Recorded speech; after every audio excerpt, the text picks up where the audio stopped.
Please. My work sister would knock the shit out of you if one of us like tried to get with them, you know what I mean? Because it just wasn't like that. Roll me, Mac.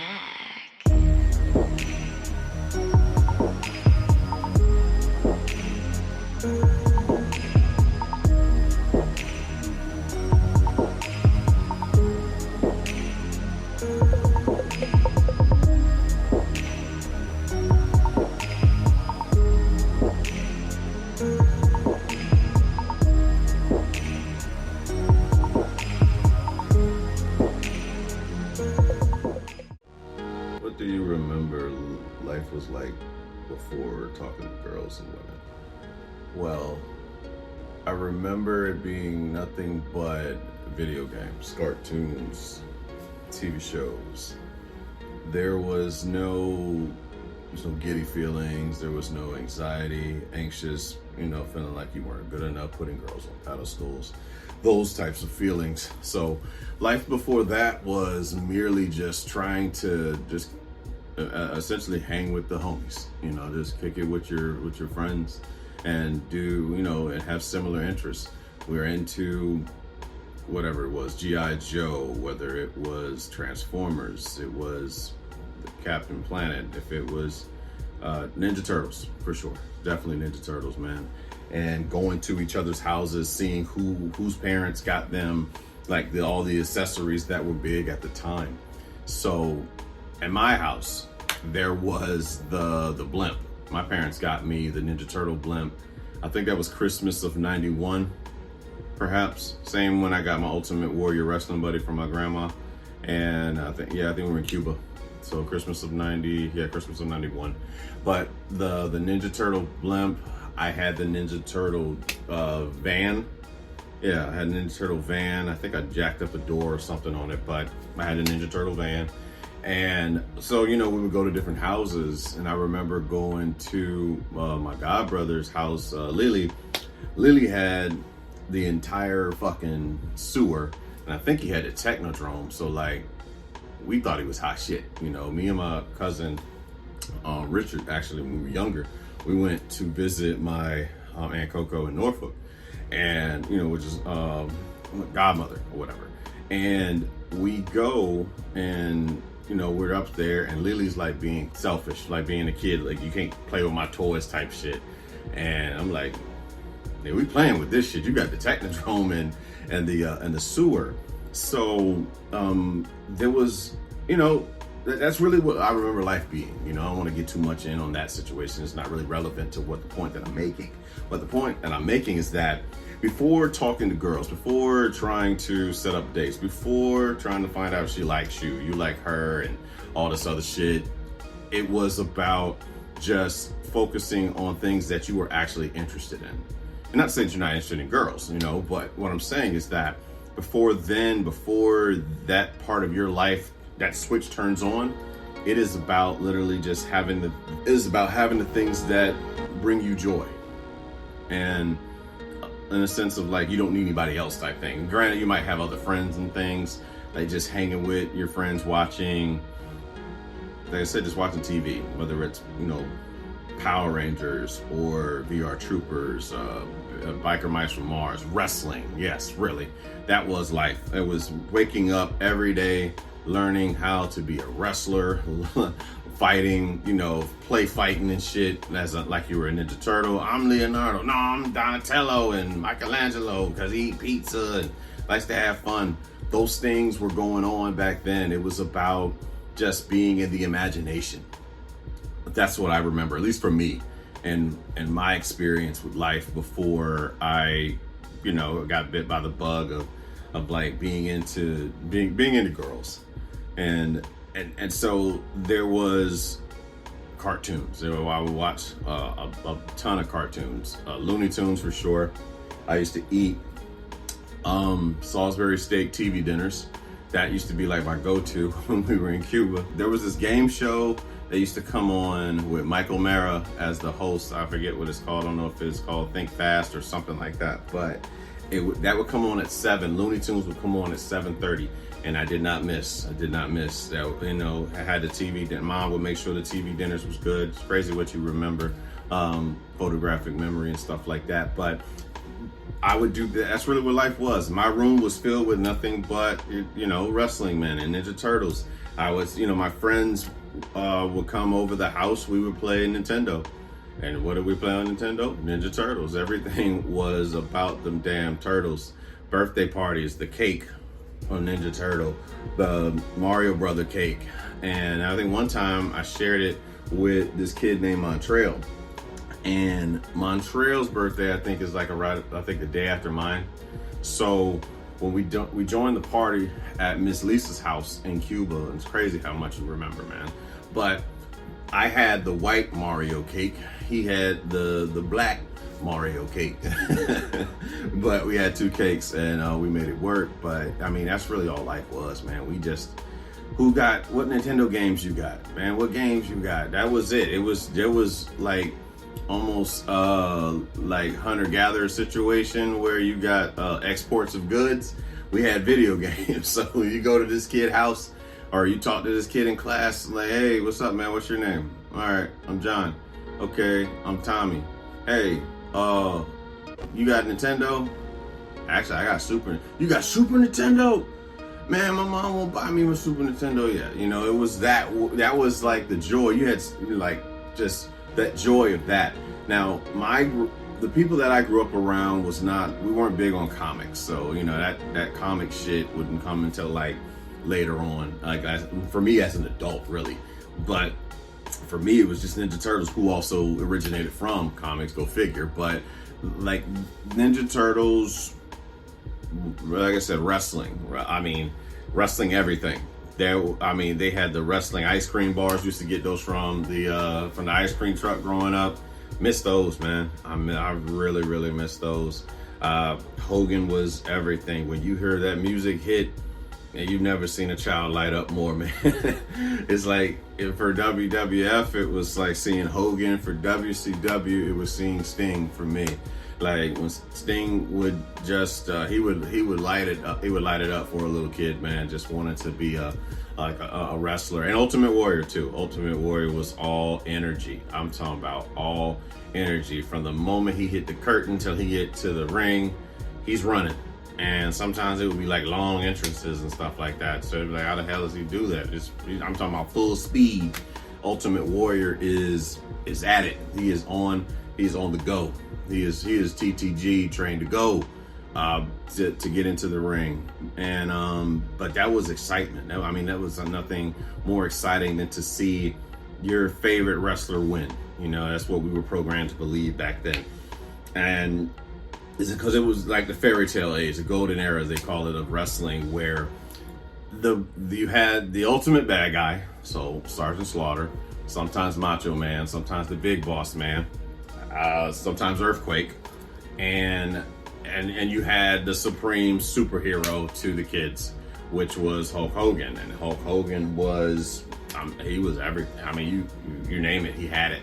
He had a cartoon. Rock and wrestling There was that. There was, he did movies. No Holds Bar was one of my favorites as a kid. It is a horrible movie, by the way. So for people that really enjoy movies, do not watch No Holds Bar thinking that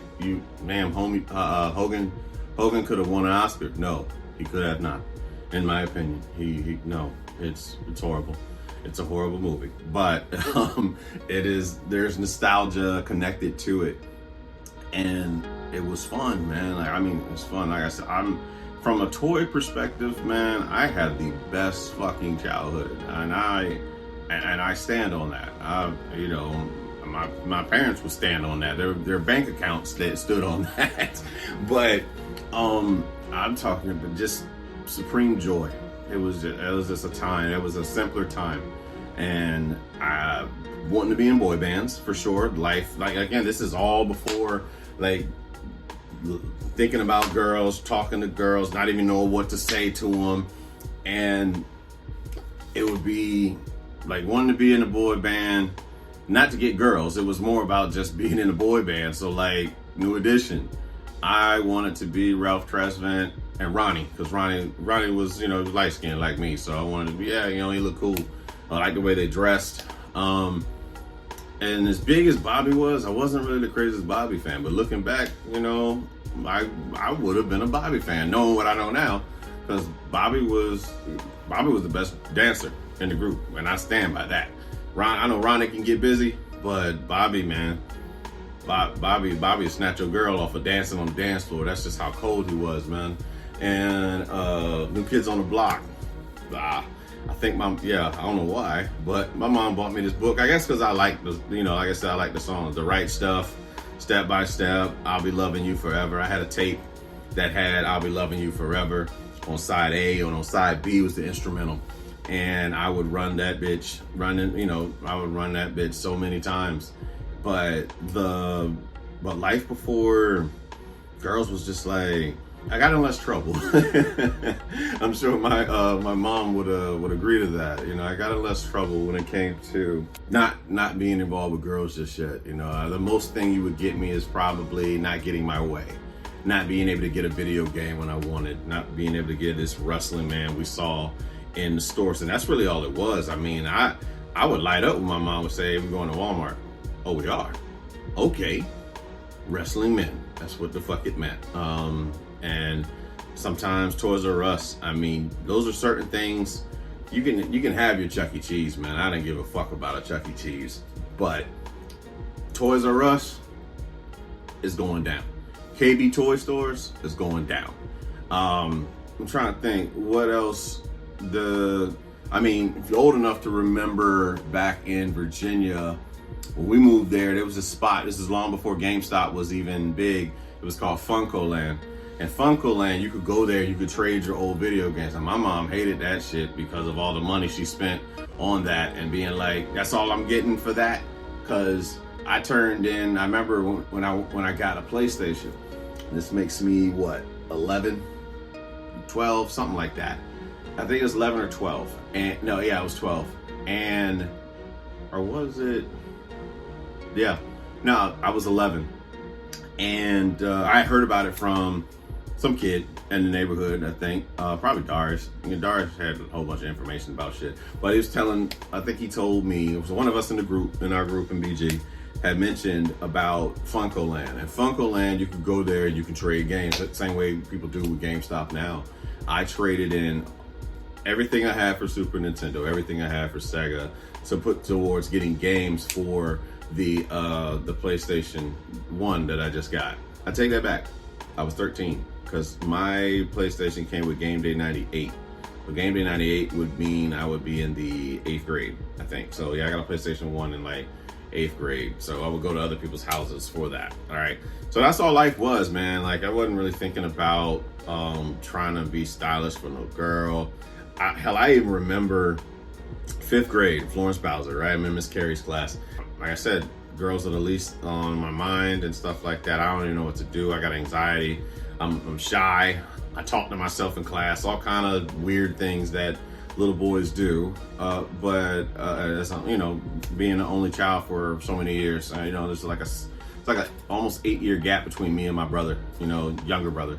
So there's a lot of time spent alone. So I had invisible friends and stuff like that. And so I'm in class one day, and yeah, it's just, you know, that whole thing. Hey, this girl likes you, and my heart is racing fast because I really don't know what to say or do about it. But okay, cool, great. Well, do you like her? I don't know. I do not know, because I don't even know what these emotions are that is coming about of liking girl. What does that mean? What do you do? I'm not even thinking about like a kiss or anything. You know what I'm saying?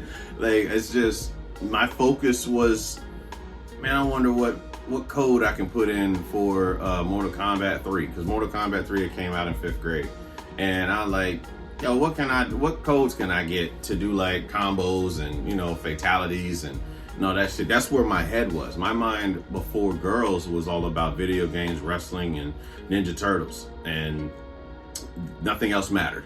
There would be, there'd be cartoons, there'd be movies and things, but I was that kid. I would watch Disney Channel shit, I would watch Nickelodeon shit. Like, as dope as Nickelodeon shows were, the commercials, my nigga, the commercials used to, I mean, when we were kids, whoever was working in marketing was a genius when it came to 90s commercials. Because Crossfire, I never got that game, but Google or YouTube, the commercial for Crossfire, like the little game or whatever. Shark Attack used to be a dope ass commercial. Mousetrap was a dope commercial. Operation, scariest fucking game for a kid. You hit that shit and it shocked the shit out of you. Yo, I played that game maybe once or twice. I was not a fan. I was a little bitch as a kid. You know, anything loud noises used to scare the shit out of me. And but that was life, you know, honestly, before girls, before getting into dating and whatever I don't know what you want to call it. Yeah, I'll say I didn't really start dating per se until my 30s. But before that stuff, I was just going out to places with girls and stuff like that, because I didn't know the proper way of doing such. I didn't understand chivalry or any of that. It was like, oh, let's just figure this thing out together. Most of the times, the girl I was seeing would coordinate whatever we were doing, which is the most beta shit to me. Again, it's nothing personal about anybody else. I'm referring to, for me, that wouldn't happen today. It wouldn't. Not like that. Now, I mean, in the sense of like, I'm talking about she did every fucking, from beginning to end, trips, all that shit, coordinated, crafted, know what we doing each night type thing. And that wouldn't happen today. That wouldn't happen today.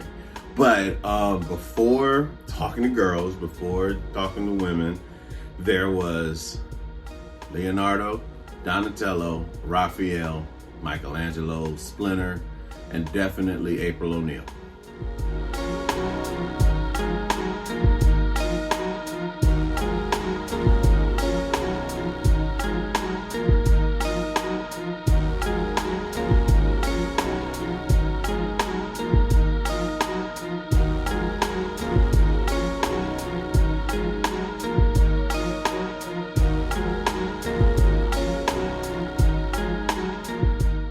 How do you feel about a woman you're dating having guy friends? Ooh, hot seat questions, man. Ears perked up, all of that, right? Okay, so here's my thoughts about women having guy friends. It depends. It really all depends, honestly. And what I mean by that, it's more like, it depends on the type of guy that he is, the type of woman that she is. There's a lot of factors that go into it as far as a woman having guy friends. And let me be very clear. I'm gonna do my best to put this in the best way that I know how about, you know, this. I got a girl I'm seeing, a woman I'm seeing having guy friends. I I really don't believe that men and women have that much in common to be like, I'll say just like true on, like just the way that the way that girls are friends with other girls is not the same way a girl is going to be friends with another guy unless he is gay, in my opinion. That's just my opinion on that. And what I'm saying is more so there's this dynamic shift where there is masculine energy and there is feminine energy. So if a guy is going to be friends with a girl and he is displaying the same feminine energy that he's around, you know what I mean? Like if that's the case, then yeah, sure. By all means, that's not nothing a factor. That's not even a cause for concern. But there are also the cases where some guys have faked acting like they're gay in order to get girls. There's a lengths, watch the movie Boat Trip and you'll see that's the scenario. I mean, it's fiction, but I wouldn't put nothing past a guy. That's just me. Being a guy, seeing men throughout my life and all that stuff, I don't put nothing past it. And so there's a level of, I guess, trust that would have to be into play, and are just removing it all together, and that's the whole thing for me. It's like not even putting yourself in that position if indeed it's like that. So, but as far as like a woman being friends with, like, for instance, like for work and shit like that, like in the Navy, girls. The girls that hang around guys in the Navy, man, like everybody's just all cool. They're just all ship based and stuff. Don't get me wrong. There's certain times where, yeah, there is something more going on, but for the most, I can honestly say from working with the Navy and seeing that, like everybody's just cool. And even with the people I worked with down at Homestead, we were very much a mixed bunch. There was more guys than girls that worked with us, but the girls that hung out with us, they were, please. My work sister would knock the shit out of you if one of us like tried to get with them, you know what I mean? Because it just wasn't like that for them, and they're just very, very, very. I got a very tough demeanor about them, and but the way I see it, if a woman operates majority in her masculine and her having guy friends, sure, that's something that can be more believable. But if a woman is operating in her feminine and she has I'll say guy friends, that leaves room for shit to go down, in my opinion. And it's like you don't really recognize it until it's been programmed into for you to understand what that means for a woman operating in her feminine versus a man operating in like his masculine and shit like that. So it's almost like it's neutral. It's like true because when I say a woman operates in her masculine, she's like one of the guys. So naturally, that's just not attractive to men who operate in their masculine. You know what I mean? But obviously, for men who have more of that say the more operate more in their feminine, like the beta energy, sometimes that can lead to attraction. So it's a very slippery slope. I would listen to this a little bit more to really understand before you try to combat me on this theory that I have about a woman having guy friends. It'll make more sense once you understand the dynamics of what that means in the sense of the energy that's pushed out, the masculine energy versus the feminine energy. Because I'm sure that there's girls, and she could be the prettiest thing you've ever seen, and she's got these orbiters of men around them. But yeah, she might like the attention that she's getting from them, but she's not submitting to either. She does not feel safe enough to submit her leadership over to any of these men, these males, these boys, or whatever. But there's a certain type of energy that a woman she wants to, for sure, naturally wants to submit to. You know what I'm saying? And yeah, you can have friends, and it's certain conversations that just come up. There's a certain feeling, man, and until you go through it, until you realize really the dynamics of connection between the masculine and the feminine. And that can go either way. That can go for heterosexual and that can go for homosexual. But like, until you understand the dynamic of masculine energy to feminine energy, it's not gonna really make sense to you. And but I mean, my thoughts, like I said, it's very complex. It really all depends on the scenario. And so somebody, let's just say this. So like, if a lady I'm seeing, we're committed and whatnot and all of that, right? Even married and whatnot, and she makes a new male friend, just don't work together, just being out at a bar type thing. First off, why you at the bar? Number two, like if you out with your friends and they're still single and you're the married one, you gotta be more mindful.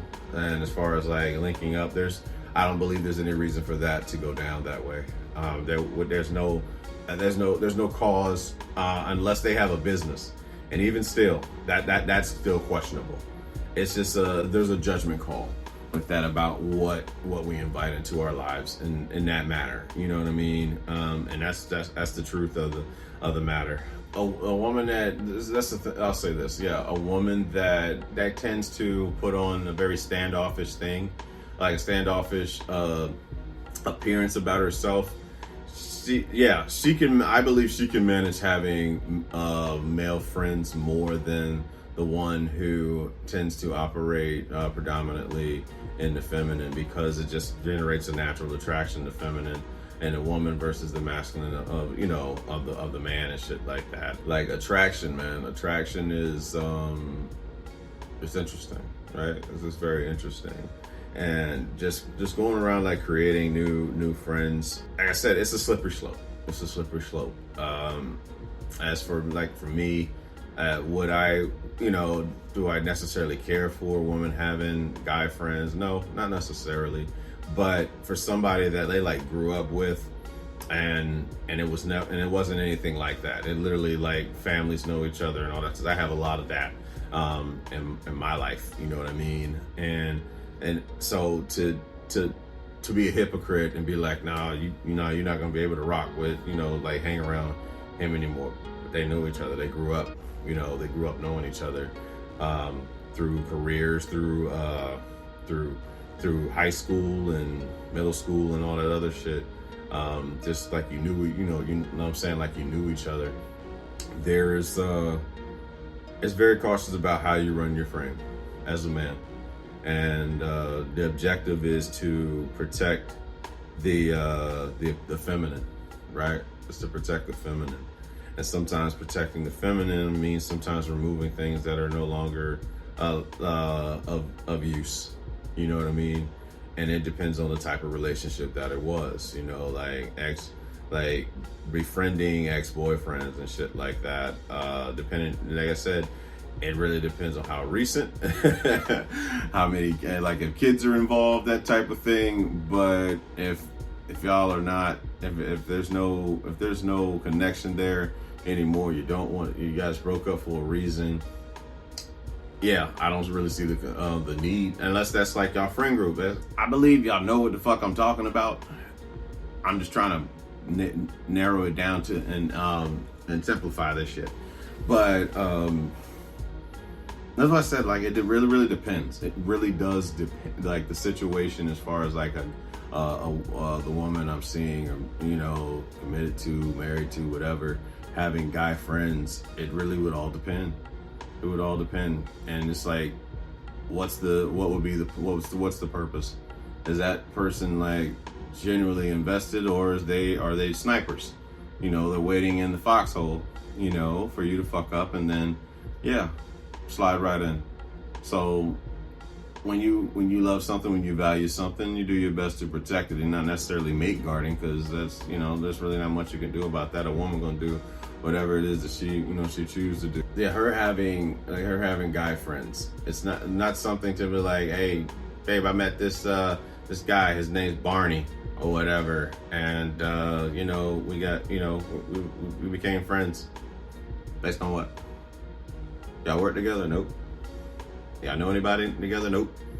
So why would that be something that would even transpire is the question. You know what I'm saying? Why do you require any, let's say new friends per se?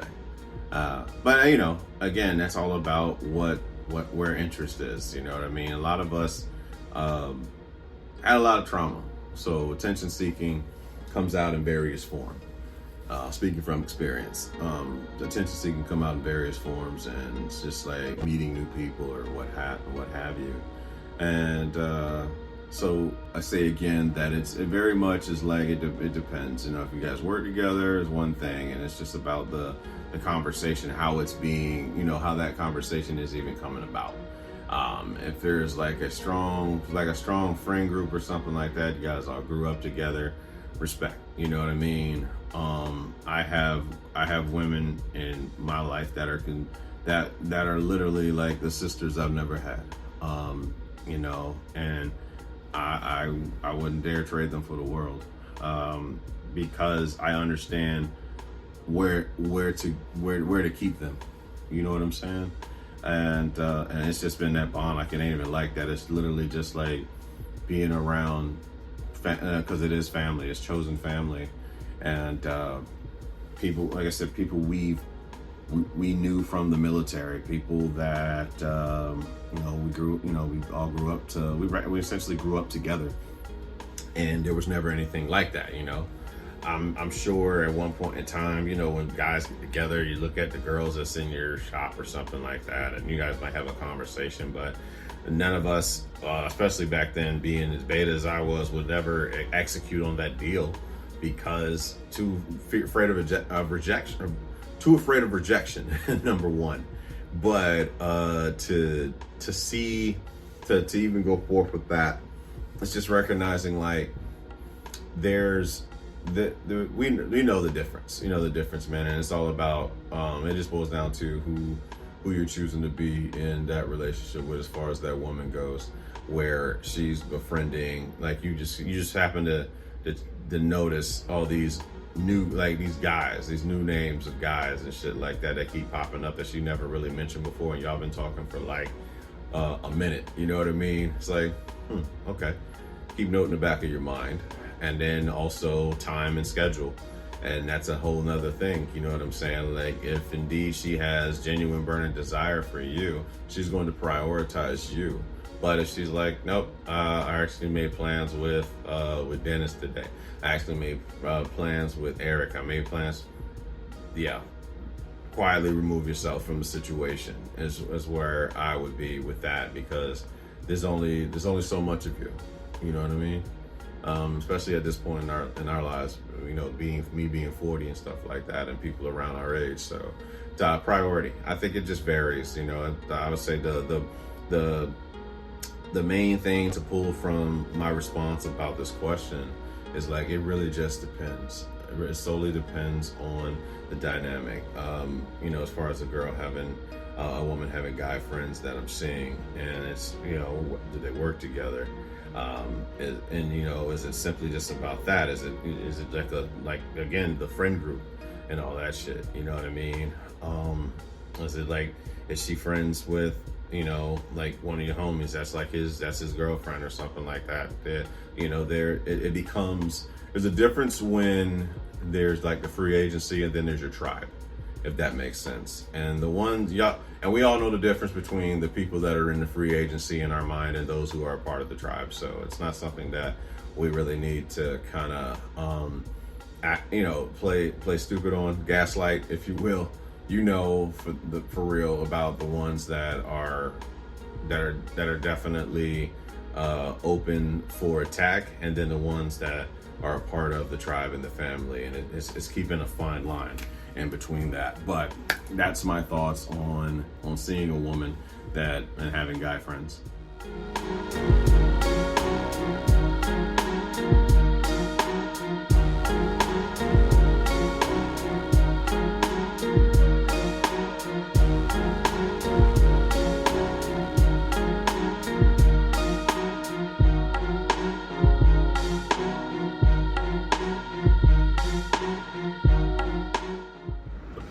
Thing I stopped talking to a girl for? More than likely it was because she ate off my plate. And we kind of just met each other. That was like, and this is my 20s, you know what I mean?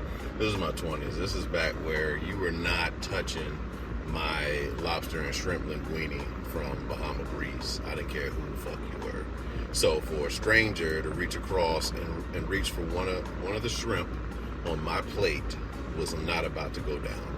So looking back, you know, I can laugh at it and be like, man, that's fucking petty as hell. But that was probably the pettiest thing that I stopped talking to a girl about that I can remember in the 20s.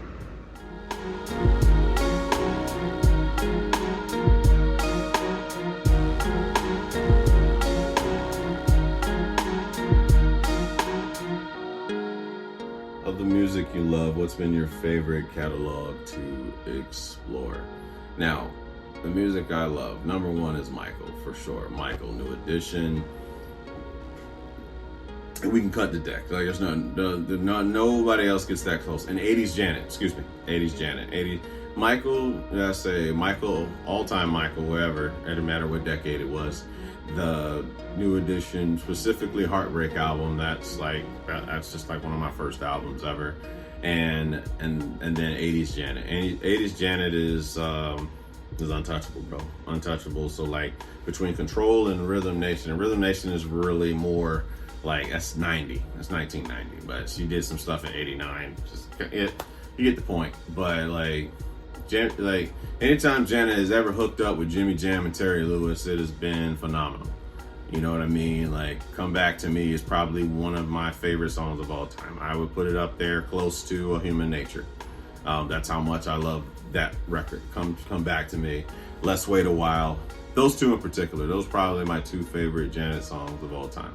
And then it's not really her record, but Making Love in the Rain, Herb Alpert featuring Janet, and I forget the other young lady that was on that record. But those, and they're all produced by Jimmy Jam and Terry Lewis. Like, whenever Janet and Jimmy Jam and Terry Lewis hooked up, it was a problem. They made so many hits, man. Tender Love.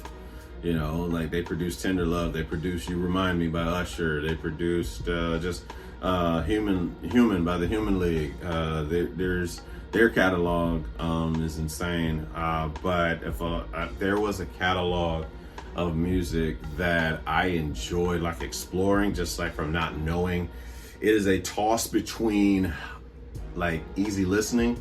So, you know, your Frank Sinatra, big band. So Frank Sinatra, Tony Bennett, that type of, you know, flow or whatever in music. And then disco.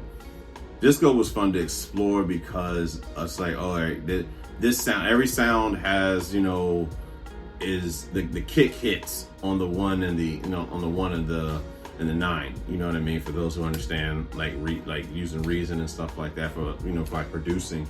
But like disco had strings, disco had, you know, horns, but it was just various sounds of disco. Like disco, the whole point of disco is to get you on the dance floor, right? And it was of its time, and it came with an attire, you know, bell bottoms, you know what I'm saying? The platform shoes. There was, you know, the afro.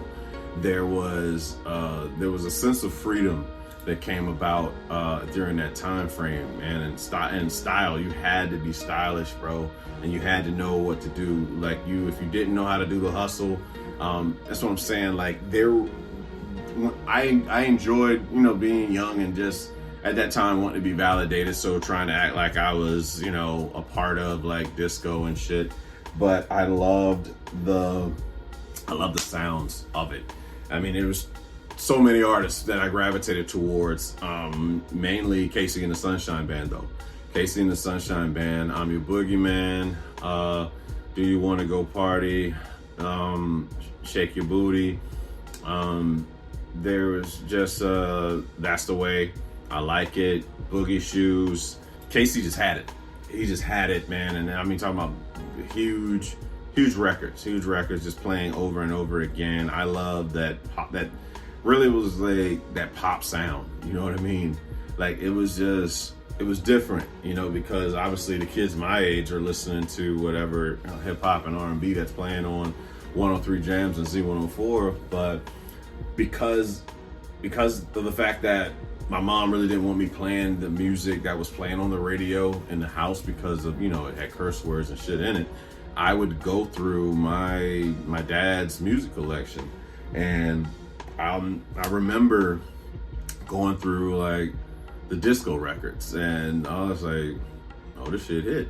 And just like making songs for the discos, like you, like a time frame where you had to know how to dance to get to the, you know, to talk to a woman. And that was, and they personified that in, I would say, like 70s, and dare I say a little bit more into the 80s, like Heat Wave, you know what I mean? Like Heat Wave being a part of that disco sound, groove line. That was something that my father would play all the time. You know, it was just, you know, the intro. Rod Temperton made some of the best songs for disco for Heat Wave. And I would just, I get lost. I would get lost in just, I would get lost in Boogie Nights and Groove Line. There were there was just so many records that I really did enjoy. I love to be able to play, to say that, hey, you know, I knew this record, so that I can kind of, you know, fit in essentially with like my parents, trying to be in their grown folk conversation when it comes to music. Like, oh, you're like, what you know about that? Oh, I know about that. You know, them dumbass conversations when you're trying to be validated for attention seeking and shit. But music, man, the easy listening, Frank Sinatra for sure. And that got started because I was producing. Me and a good friend of mine, Steve Chubbs, you know, one of my best friends, you know, from the Air Force. He had a studio set up in his dorm room, and this is about 2007 when we met, right before I'm about to get out. And we met just being in the dorms, and found out that we both, you know, like produce music. But him a hell of a lot more advanced than I ever seen. You know, he knew, I mean, he was connected in the industry and on a lot of things. But we were doing a song where we sampled My Funny Valentine by Frank Sinatra. And I was like, yo, I actually like the sound, so I'm gonna go home and listen to it so I can try to come up with my own things to cut in it. But then I started to develop a liking of, you know, My Funny Valentine, That's Life, of course, you know, New York, and then I came across watching Goodfellas, and then Tony Bennett song Rags to Riches plays in the beginning. And then I was like, shit, I like this song. So then I started opening up his catalog. And then I realized that I really do love Tony Bennett's music. So it's just, and it's so calming. You know what I'm saying? Like these cats are just so smooth. They're just so calm on a record. And I just took a liking to it. It was something I used to drift away to when I would leave work. And when I lived in, we were working in Homestead, but I lived in Kendall. Kendall's like a 20-minute drive or 25-minute drive. So I would get off of work, and the first thing I would do, I would play One for My Baby and One More for the Road by Frank Sinatra.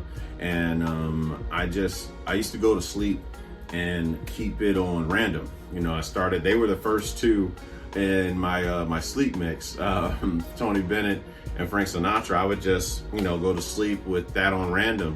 And then I started adding Kenny G, and then I added Adele, and then I added Lena Horne, and then I added then I added Duke Ellington and Ella Fitzgerald, and it just became a thing, you know, Glenn Miller. I would just go down this rabbit hole of easy listening music, something that it just sounded like it was from the 40s, the 50s, and just really calm and crooning, you know. And so between the disco and the easy listening, I was captivated. Honestly, I was just captivated by it. Now, of course, like R&B, rap, I would listen to those, but it was more about trying to be validated by my peers. I would say that when I listened to disco, when I listened to easy listening, I was listening to that because it's something I actually enjoyed, you know, for myself, not trying to be validated by anybody. and well, partly disco because I told y'all about that earlier with my daddy, and you know, trying to be closer with him, and with a sense of like listening to his music, but also classical. Classical was another genre of music that I really fell into, and I quite enjoyed. I'll be honest, I quite enjoyed classical still to this day. That's like a more recent thing. That's like when I started college, so 2011, when I was in Pope, I had a class, music appreciation 131. Miss Morgan was our professor, and she was like, you could better your study habits by listening to Mozart. Mozart helped people increase like their GPA, and it made you more intelligent. Okay, fine. So I'm going to study because I'm afraid to fail. That's really why I didn't go to school. I didn't go to college because I was afraid that I wouldn't live up to the name of college and all that stuff. But then I started to study with Mozart, and sure enough, I would get grades that I hadn't. If my mom and the person I was in high school saw these grades that I was getting in college, like these are not the same people. I did not take, I learned at that moment that I wasn't taking school seriously because it came so natural to me to actually knock that out. But that's where I started exploring with classical and Mozart. Then from Mozart, it became to Beethoven. Then it went to Bach, and then it went to Chopin, however you pronounce the shit, and a list of other composers. And then, of course, going into modern day composers, Danny Elfman, John Williams, and just a bunch of just classical in general, just strings, being in love with strings. And I just love music, really. But I would say those were the catalogs. I'd say classical, disco, and easy listening really were the ones that I enjoyed the most exploring, just the way I felt listening to that stuff. And it didn't require anybody's validation. It was just something for me. And yeah. Still enjoy listening to all three of those, to be honest. But that about wraps this one up.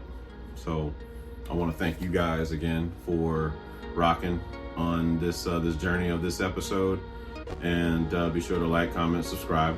You know the drill. But I'm Roman Mac. This is S. Rome, and I'm out. Good night, kids.